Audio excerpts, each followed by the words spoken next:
Kita dalam kondisi tidak setia apa-apa, kemudian tidak siap, justru bulan suci bagi sebahagian kita, na'udzubillah, menyulitkan, menyusahkan. Jumat, 2 kali sholat Jumat itu untuk kebutuhan cas 1 minggu. Sekali Jumat, ibadah Jumat dengan sholatnya, dengan khutbahnya, itu ibaratkan kita ngecas untuk apa? Untuk 1 minggu, 1 pekan. Bulan diturunkannya Al-Quran. Bagaimana Nabi, para sahabat, salafus saleh memaknakan dan mengamalkan bulan Ramadan sebagai bulan Al-Quran seperti apa? Pendapat ulama yang pertama sebagai ulama bilang bahwa yang mencari rezeki yang halal itu lebih baik daripada ibadah pada bulan suci Ramadan. Baik juga. Kenapa?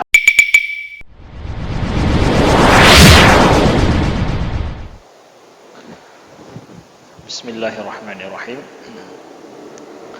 Assalamualaikum warahmatullahi wabarakatuh. Alhamdulillahirabbil alamin. Alhamdulillahilladzi bi ni'matihi tatimmus shalihat wa bi fadlihi tatanazzalul khairat wal barakat wa bi taufiqihi tatahaqqaqu al maqasid wal ghayat. Asyhadu an la ilaha illallah wahdahu la syarika lah wa ashhadu anna Muhammadan abduhu wa rasuluh. Allahumma salli wa sallim wa barik ala sayyidina Muhammadin wa ala alihi wa sahbihi wa sallim. Subhanaka la ilma lana illa ma 'allamtana innaka antal alimul hakim. Allahumma 'allimna ma yanfa'una wanfa'na bima 'allamtana wa zidna ilma. Rabbi syrah li sadri wa yassir li amri wahlul 'uqdatam min lisani yafqahu qawli, amma ba'du. Hadirin sidang jamaah salat maghrib, ikhwati fillah yang telah berhadir di Masjid Al-Ma'mur, Lamprit, Kota Banda Aceh, atau yang mendengarkan kami langsung melalui Radio Agung Sunda Kelapa Jakarta, kemudian yang mengikuti juga melalui Radio Bosowa Makassar, Sulawesi. 2 hari lagi berselang sebelum kita memasuki bulan suci Ramadan. Harap-harap Allah berikan kesempatan kepada kita untuk menggapai bulan suci Ramadan pada tahun ini. Kita akan mempertanyakan pertemuan kali ini adalah penutup sebelum bulan suci Ramadan, adalah dengan mental apa kita menyambut bulan suci Ramadan. Dengan semangat apa kita menyambut bulan suci Ramadan. Dalam pertemuan ini, saudaraku, kita tidak bicara masalah hukum fikih. Setelah mungkin guru kita telah bicara selama ini tentang masalah hukum fikih bulan suci Ramadan. Tapi kita bicara tentang bagaimana semangat kita, mental kita dalam menghadapi bulan suci Ramadan atau dalam menyambut bulan suci Ramadan. Semua kita diharapkan untuk bergembira untuk menyambut bulan suci Ramadan. Walaupun tidak kita pungkiri, sebahagian kita biasa-biasa saja bulan suci Ramadan. Dia tidak menyambut, tapi Ramadan itu datang sendirinya. Ada juga yang dia itu tergilas oleh bulan suci Ramadan, merasa sulit, susah ketika bulan suci Ramadan. Itu orang yang tergilas, tidak ada persiapan, tidak menyambut, tidak bersiap, justru tergilas bulan suci Ramadan. Sayang. Kalau orang naik mobil, dengan dia naik cepat sampai ke tujuan, dia tidak naik, tergilas oleh mobil.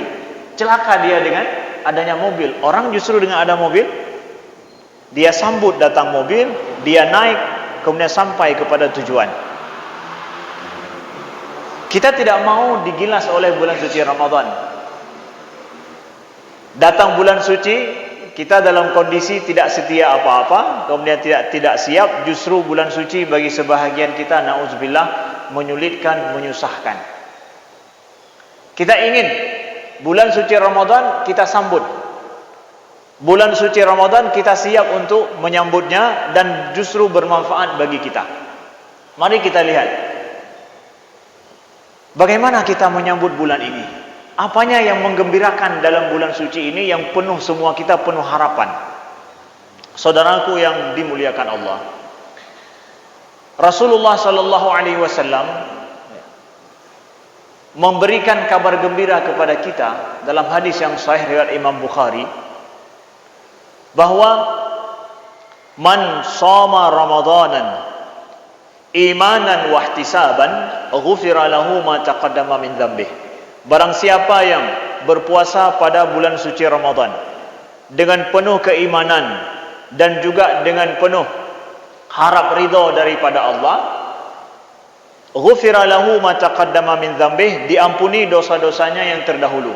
Ini satu hadis yang sahih. Ada 3 hadis dalam masalah ini, ya. Senada hadisnya. Kemudian hadis yang kedua, man qama ramadanan, barang siapa yang melaksanakan salat qiyam bulan suci Ramadan imanan wa ihtisaban, dengan penuh keimanan dan mengharap ridha daripada Allah, ghufira lahu ma taqaddama min dzambih, diampuni dosa-dosanya yang terdahulu. Hadis yang nomor 2. Nomor 3, man qama lailatal qadri, siapa yang melaksanakan salat qiyamul lail pada malam Lailatul Qadar imanan wa ihtisaban, dengan penuh keimanan dan harap ridha daripada Allah, ghufira lahu ma taqaddama min dzambih, diampuni dosa-dosanya yang terdahulu. 3 hadis yang sahih, 3 amalan dalam satu waktu. Pertama adalah puasa, kemudian qiyamul lail sebulan bulan suci Ramadan atau kita namakan dengan tarawih. Kemudian adalah yang ketiga adalah mendapatkan solat malam, dia lakukan pada malam bertepatan Lailatul Qadar pada bulan tersebut. Ketiga amalan ini, puasa, qiyamul lail pada satu bulan penuh bulan suci Ramadan, kemudian qiyamul lail khusus pada malam Lailatul Qadar, kalau kita dapat, maka ujungnya sama. Apa? Ghufira lahu ma taqaddama min dzambih, diampuni dosa-dosanya yang terdahulu. Masalah bulan suci Ramadan bukan masalah sebenarnya, ya. Yang kita harapkan daripada bulan suci Ramadan, tropinya itu, harapan akhir kita apa? Keampunan daripada dosa-dosa kita terdahulu. Bukan seumur hidup, bukan, tapi yang sudah lewat. Makanya kita ingin rasanya di akhir ujung umur kita dapat bulan suci Ramadan, dapat kesempatan ini nih, dapat kesempatan keampunan. Nabi menyatakan dalam hadis yang lain, supaya kita paham bagaimana letak hadis ini, as-salawatul khams, salat yang 5 waktu, al-jum'atu ilal jum'ati, dari satu Jumat ke Jumat yang lain, Ramadanan ila Ramadan, dari satu Ramadan ke Ramadan yang lain, mukaffiratun ma bainahunna, itu akan menjadi penyebab daripada penghapus dosa. Untuk salat 5 waktu itu ibaratkan kita cas baterai kita, dan cas itu bertahan hanya untuk 5 kali cas untuk 1 hari 24 jam. Dia hanya cas untuk solat 5 waktu itu, cas untuk 24 jam aja dia, tapi harus 5 kali cas. Jumat 2 kali solat Jumat itu untuk kebutuhan cas 1 minggu. Sekali Jumat, ibadah Jumat dengan solatnya, dengan khutbahnya, itu ibaratkan kita ngecas untuk apa? Untuk 1 minggu, 1 pekan. Untuk 1 tahun, dari satu Ramadan ke Ramadan yang selanjutnya, Ramadan tahun lalu ke Ramadan tahun ini, itu Ramadan itu sendiri adalah ngecas untuk 1 tahun lamanya. Berapa lama saya cas supaya berlaku tahan baterai, ya, baterai itu tahan untuk selama 1 tahun? 30 hari casnya. Kalau solat 5 waktu, 5 menit, 10 menit kita solat, berlaku untuk beberapa jam saja. Setelah itu ngecas lagi 7 menit, 8 menit, 10 menit lagi untuk berlaku untuk yang selanjutnya. Jumat 1 jam lebih, ya, kita ngecas untuk berlaku satu pekan. Untuk berlaku cas 1 tahun itu adalah 30 hari.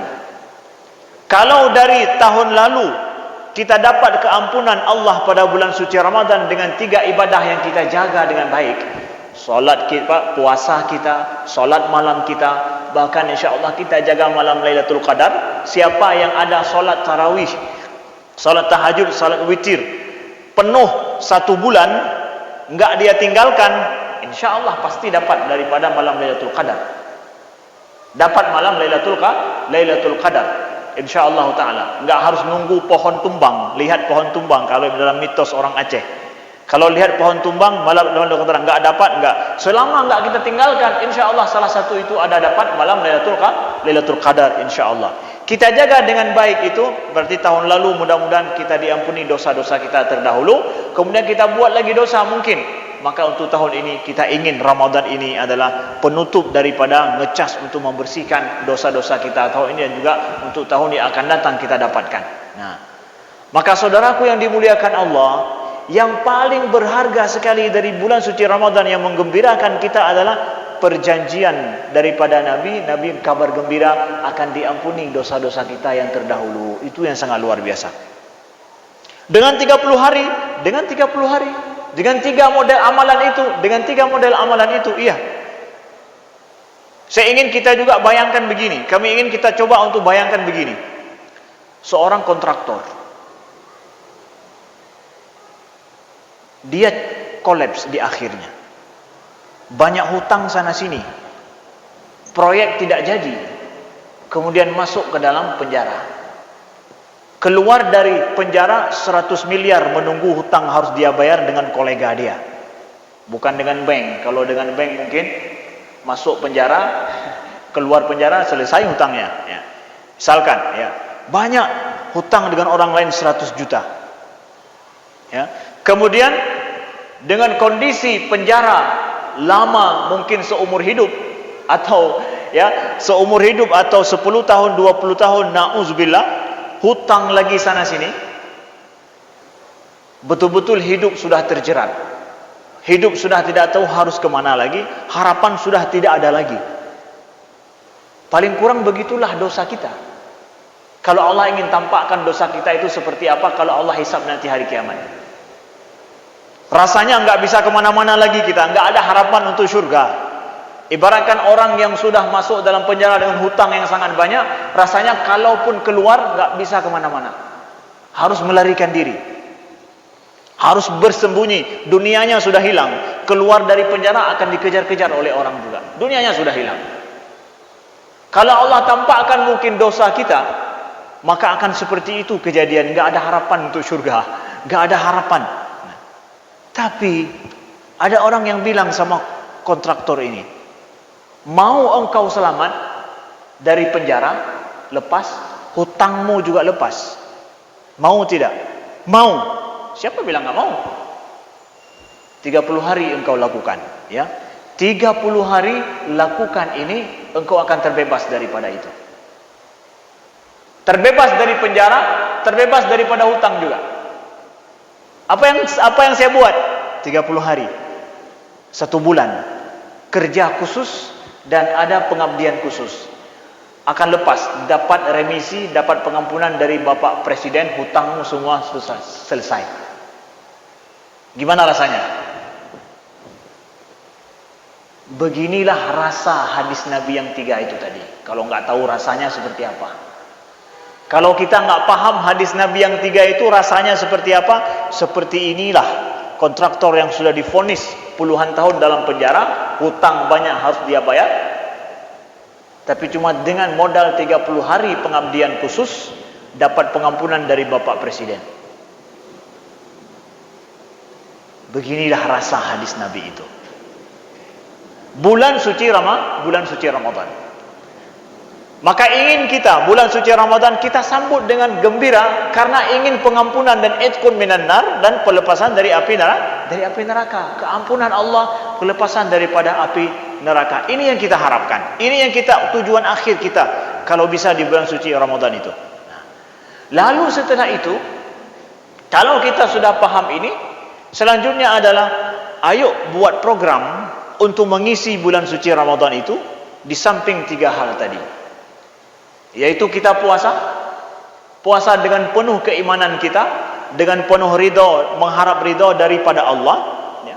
Kemudian dengan qiyamul lail, tidak ada istilahnya rencananya ini qiyamul lail, kalau solat tarawih nanti, pokoknya solat tarawih lihat yang paling cepat, kemudian itu yang paling singkat, kemudian kalau sempat solat, kalau tidak sempat tidak solat. Itu bukan orang cari pengampunan model memilih-milih, memilah-milah, kemudian masih memperhitungkan untuk solat malamnya. Solat tarawih terlepas daripada permasalahan gunjang-ganjing dan juga perbedaan rakaat sana sini, tapi yang pasti yang paling lama dalam solat itu yang paling baik. Itu nggak ada beda pendapat satu orang pun. Yang paling lama dalam kondisi solatnya itu yang paling baik. Imam Malik rahimahullah ta'ala, beliau bahkan 37-39 rakaat solat dalam mazhab Imam Malik. 37-39 rakaat solat tarawihnya. Kenapa? Karena beliau melihat di Mekah orang solat 20 rakaat, kemudian setelah itu di sela-sela itu tawaf, istirahat solat, tawaf, kemudian solat lagi, tawaf lagi, solat lagi, tawaf lagi. Beliau di Madinah mau tawaf di mana? Akhirnya beliau nambah rakaatnya menandingi yang itu. Ya. Tidak ada khilaf pendapat, tidak ada beda pendapat satu orang pun daripada para ulama kalau solat yang paling lama dalam solat itu yang terbaik. Betul? Betul. Tidak ada beda pendapat para ulama. Maka kami mengajak saudaraku yang dimuliakan Allah, kalau memang tujuan kita mencari maghfirah, keampunan daripada Allah, terlepas daripada penjara 20 tahun, kemudian hutang 100 miliar, masih mikir, masih milih-milih. Kita harus lebih cerdas. Makanya Nabi katakan ikhlas, yang lebih ikhlas. Oh Ustaz, saya ini nampaknya lebih ikhlas kalau yang paling cepat. Kalau lama-lama nampaknya kurang ikhlas nanti. Kalau begini cara kita berpikir, Ustaz, daripada saya solat lama-lama tidak ikhlas, kan lebih baik yang sebentar saja tapi ikhlas. Kalau begini ada anggapan seperti ini, ikhlasmu perlu kepada ikhlas. Ya. Kalau ada yang menganggap seperti itu. Nah, saudaraku yang dimuliakan Allah, lalu kita buat program untuk bulan suci Ramadan kita tahun ini. Kalau itu sudah tujuan kita, apa yang kita lakukan selanjutnya? Lihat para salafus saleh buat apa pada bulan suci Ramadan. Di samping qiyam dan siyam, puasa dan qiyam, itu sudah enggak dipertanyakan lagi, enggak dipermasalahkan lagi kalau siyam dengan qiyam itu. Kemudian ada lain lagi yang luar biasa para salafus saleh, itu adalah apa? Bulan Ramadan itu bulan Al-Qur'an. Dan itu sering kita dengar. Bulan Ramadan, bulan Al-Qur'an. Syahrul Ramadan alladzi unzila fihi al-Qur'an hudan lin-nasi wa bayyinatin minal huda wal furqan. Bulan diturunkannya Al-Qur'an. Bagaimana Nabi, para sahabat, salafus saleh memaknakan dan mengamalkan bulan Ramadan sebagai bulan Al-Quran seperti apa? Rasulullah sallallahu alaihi wasallam,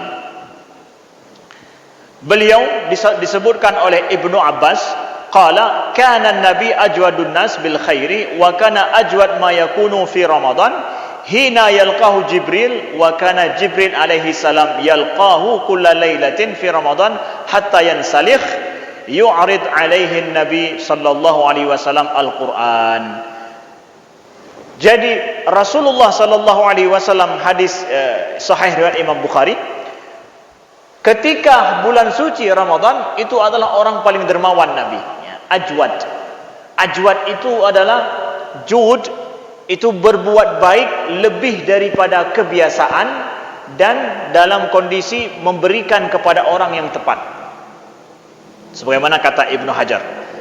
Nah, beliau melakukan apa?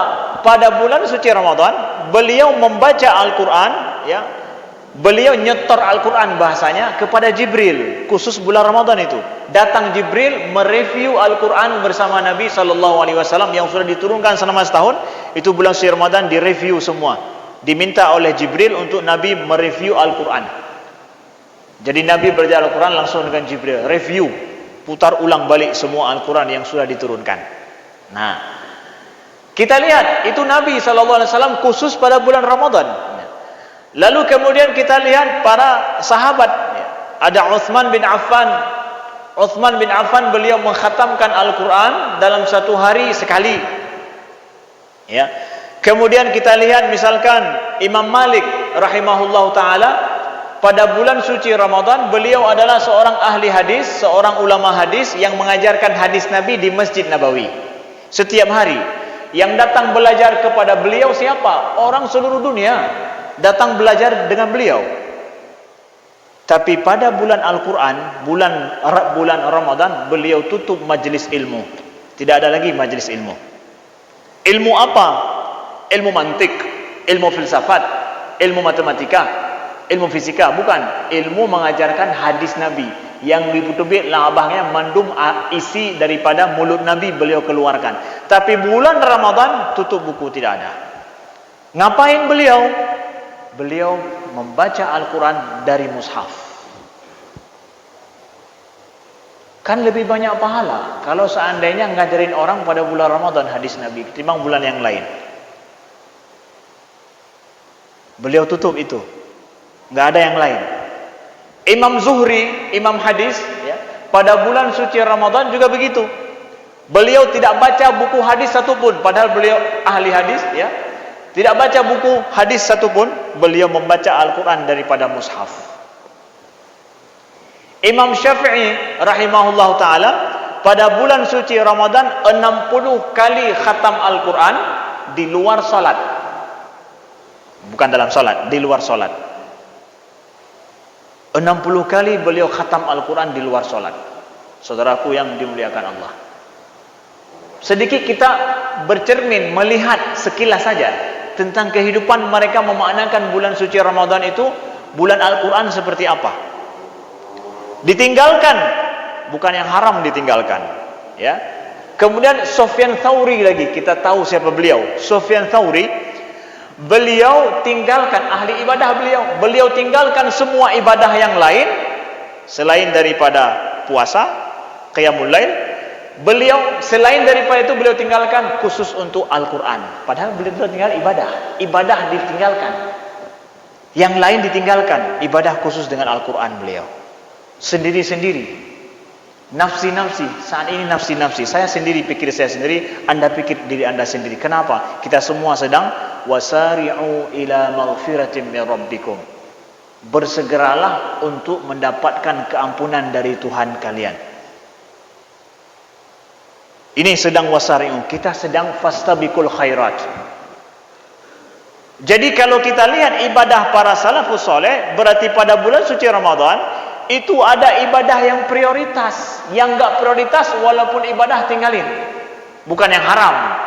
Kalau ninggalkan yang haram itu biasa, enggak perlu nunggu bulan Ramadan. Di luar bulan Ramadan pun harus ditinggalkan. Mengupat, mencuri, berbohong, yang lain itu enggak puasa pun harus wajib, harus ditinggalkan. Tapi bulan suci Ramadan yang ditinggalkan, yang mubah ditinggalkan, bukan yang haram, yang mubah ditinggalkan, yang disukai pun ditinggalkan. Artinya apa? Ibadah-ibadah lain ditinggalkan. Yang ngajarin orang itu kan ibadah, ilmu. Tapi ngajarin orang selain daripada Al-Quran, tinggalin. Khusus untuk ini. Itu para salafus soleh dulu, biar kita paham bagaimana seperti mereka. Jadi mereka meninggalkan dari ibadah ke ibadah yang lain yang lebih prioritas, ibadah dengan Al-Quran. Memperbanyak khatam Al-Quran. Nah, saudaraku yang dimuliakan Allah, dari sini sedikit kita bercermin daripada sikap para salafus soleh, ya. Berarti mereka itu enggak ada pekerjaan, ya. Enggak ada pekerjaan, cuma untuk itu aja. Di sini saya kasih tahu bahwa para ulama itu membahas tentang permasalahan Apa hukum berusaha untuk mencari penghidupan di bulan suci Ramadan? Mana lebih baik? Berusaha untuk mencari penghidupan dengan ibadah pada bulan suci Ramadan. Itu sudah sampai ke tahap itu. Mana lebih baik, ya, mencari usaha untuk demi menghidupi anak istri dengan ibadah khusus pada bulan suci Ramadan? Mana lebih baik? Itu sampai ke sini sudah mulai dipilah, karena ini bulan suci Ramadan. Kalau bulan yang lain silahkan. Kan kita cari rezeki kan ibadah juga, ya kan? Cari rezeki halal ibadah juga. Ngajarin orang seperti ini juga ibadah juga. Tapi bulan suci Ramadan beda. Ngajarin orang seperti ini dengan baca Quran sendiri, mana lebih baik? Nah, ini sudah tingkat ke situ. Apalagi bicara masalah cari uang. Nah, kita lihat ada dua pendapat para ulama di sini. Yang pertama adalah ishtigal bil kasab afdal am tafarrug lil ibadah. Fa dhahaba al ba'du ila anna al ishtigal bil kasabi afdal li'anna manfa'ah iktisab a'ammu faman ishtaghala biz zira'ah amma naf'u amalihi jama'atul muslimin, ya, wa man ishtaghala bil ibadah naf'u nafsihi faqat, nafa'a nafsihi faqat. Pendapat ulama yang pertama, sebagai ulama bilang bahwa yang mencari rezeki yang halal itu lebih baik daripada ibadah pada bulan suci Ramadan. Baik juga. Kenapa?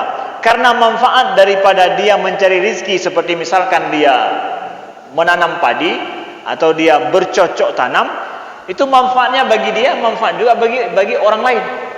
Nah, tapi kalau orang ibadah, manfaatnya untuk dia sendiri. Sedangkan orang yang cari seperti ini bisa berkasih manfaat bagi orang lain, kelebihan juga dia bisa bersedekah. Itu pendapat yang pertama. Pendapat yang kedua, wa man dhahaba ila anna al-ishtighal bil ibadah afdal ihtajja bi anna al-anbiya war rusul alaihi wassalam mashtaghalu bil kasafi fi amatil awqat wa kana ishtighalum bil ibadah akthar. Fayadullu hadha ala afdaliyatil ishtighal bil ibadah lianna alaihi salatu wassalam kanu yakhtaruna lianfusihim a'la darajat. Pendapat ulama yang nomor dua mengatakan bahwa enggak, ibadah pada bulan suci Ramadan itu lebih baik daripada bekerja untuk mempunyai penghasilan hari-hari. Kenapa? Karena para anbiya mereka mengkhususkan ada waktu-waktu khusus mereka untuk ibadah untuk kepada Allah. Mereka tinggalkan sibuk dengan permasalahan selain daripada ibadah. Kita disuruh ikut para anbiya. Ada waktu-waktu khusus dalam hidup kita, betul-betul kita ubah berbeda kondisi kita, ibadah khusus tanpa sibuk dengan yang lain. Ini ada dua pendapat. Nah, dalam hal ini ada ulama yang mentarjih, artinya apa? Mengkompromikan dua hal ini. Wa alaihi faman malaka ma yakfi hajatahu fi Ramadan kana afdal fi haqqi tafarrugh lil ibadah talaban lil fadli fi hadha syahr. Ini catatan penting yang mau saya kasih tahu. Ada ulama yang mengkompromikan dua pendapat ini. Mereka mengatakan, dan ini paling penting, barang siapa yang memiliki kecukupan bagi dirinya dan keluarganya yang harus dia perhatikan selama 1 bulan Ramadan, maka kosongkan waktumu untuk ibadah. Keperluan sudah ada. Kosongkan diri untuk ibadah, keperluan sudah ada. Tapi bagi orang yang dia harus mencari dari satu hari ke hari yang lain, kalau nggak cari hari ini nggak ada yang bisa dia makan, ya. Kalau dia nggak mencari terus, nggak ada yang bisa dia menghidupi orang-orang yang dia anak istri dan keluarganya. Maka bagi orang seperti ini kita katakan baik baginya untuk ikut seperti biasa, agendanya mencari rezeki seperti biasa, manfaat bagi dia dan juga bagi orang yang harus dia tanggung. Lanjutkan pekerjaan biasa. Tapi yang sudah punya kecukupan, mari ubah agenda hidup. Perbanyak waktu untuk baca Quran bersama dengan Al-Quran. Perbanyak waktu untuk itikaf di masjid. Karena itu sebaik-baik amalan, ya, baca Al-Quran. Di samping kita puasa, jaga qiyamul lail 1 bulan penuh. Jangan cari-cari alasan, ya. 1 bulan penuh ini, ya. 1 bulan penuh.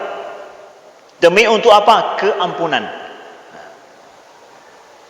cari dan sisihkan waktu khusus dengan iktikaf di masjid, sehingga nanti di masjid ya orang sudah tahu mau cari Bapak Fulan di mana. Biasanya kalau sekarang di masjid beliau iktikaf, cari aja di masjid ada. Khusus bulan Ramadan. Kalau bulan lain cari bertebaran di muka bumi, cari lebih, cari tambahan. Tapi bulan suci Ramadan sudah ada yang sudah cukup, saya sudah yang tersedia pada saya, udah, saya nggak ada cari tambahan bulan Ramadan, cukup ini saja. Ini pendapat yang ketiga ini yang mengkompromikan ini pendapat yang sangat luar biasa untuk kita amalkan. Ya, di situ ada ibadah prioritas. Kenapa? Ini bercermin kepada para ulama dulu, ya. Mereka memprioritaskan apa? Ibadah yang biasa mereka lakukan, mereka tinggalkan untuk beribadah khusus untuk dengan Al-Quran dan dengan i'tikaf dan dengan qiyamul lail dan juga dengan puasa mereka. Tinggalkan yang lain.